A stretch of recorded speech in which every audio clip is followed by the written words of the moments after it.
Pop സംഗീതത്തിൽ കൂടി യുവതലമുറയ്ക്ക് ഹരം പകർന്നിരുന്ന ഒരു സംഗീത വിദ്വാനായിരുന്നു 1935 1977 കാലഘട്ടങ്ങളിൽ അമേരിക്കയിൽ ജീവിച്ചിരുന്ന എൽവിസ് ആരൻ പ്രെസ്ലി. 42-ാം വയസ്സിൽ അകാല ചരമമടഞ്ഞ എൽവിസിന് അന്തിമോപചാരമർപ്പിപ്പാൻ 5 ടൺ പൂക്കൾ ലോകത്തെമ്പാടുമുള്ള ആരാധകർ അയച്ചു കൊടുത്തത്രേ. അത്രമാത്രം സംഗീത ലോകത്തിൻ്റെ പ്രശസ്തിയുടെ കൊടുമുടിയിൽ അദ്ദേഹം എത്തിച്ചേർന്നു. ജീവിതത്തിൽ പ്രശസ്തിയും സമ്പത്തും മറ്റാഡംബരപൂർണമായ ജീവിത സൗകര്യങ്ങളുണ്ടായിട്ടും എൽവിസിൻ്റെ മനസ്സ് വളരെ അസ്വസ്ഥമായിരുന്നു. അല്പം സമാധാനവും സ്വസ്ഥതയും ലഭിക്കാൻ വേണ്ടി വന്നാൽ ആഴ്ച തോറും $10 ലക്ഷം കൊടുക്കാൻ താൻ സന്നദ്ധനാണെന്ന് മരിക്കുന്നതിന് ഏതാനും നാളുകൾക്ക് മുമ്പ് ഒരു സുഹൃത്തിനോട് എൽവിസ് പറയുകയുണ്ടായി.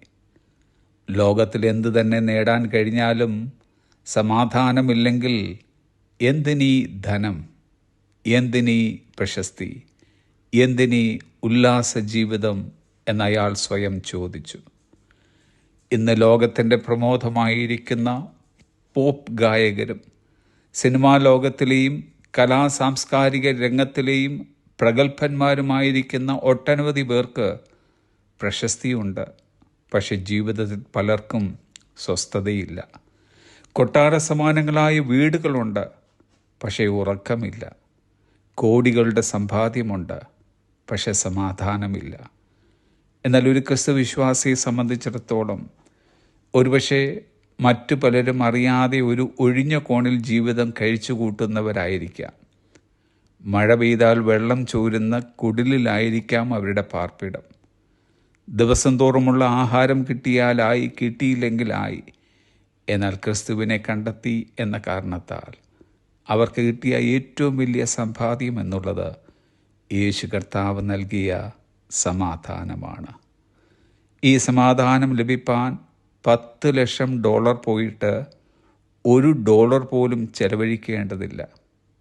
യേശു കർത്താവ് ഇങ്ങനെ പറഞ്ഞു, യോഹന്നാന്റെ സുവിശേഷം 14-ാം അധ്യായം 27-ാം വാക്യം, സമാധാനം ഞാൻ നിങ്ങൾക്ക് തന്നയിച്ചു പോകുന്നു, എൻ്റെ സമാധാനം ഞാൻ നിങ്ങൾക്ക് തരുന്നു, ലോകം തരുന്നത് പോലെയല്ല ഞാൻ നിങ്ങൾക്ക് തരുന്നത്.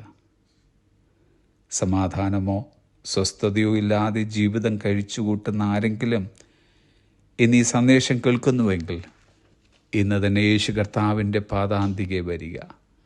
യേശുവിനെ ജീവിതത്തിൽ സ്വീകരിച്ച് അവനിൽ കൂടി ലഭിക്കുന്ന സ്വർഗീയ സമാധാനത്തിന് അർഹരാകുക. കഷ്ടങ്ങളും പ്രശ്നങ്ങളും ഇല്ലാത്ത ഒരു ക്രിസ്തീയ ജീവിതമല്ല കർത്താവ് വാഗ്ദാനം ചെയ്യുന്നത്.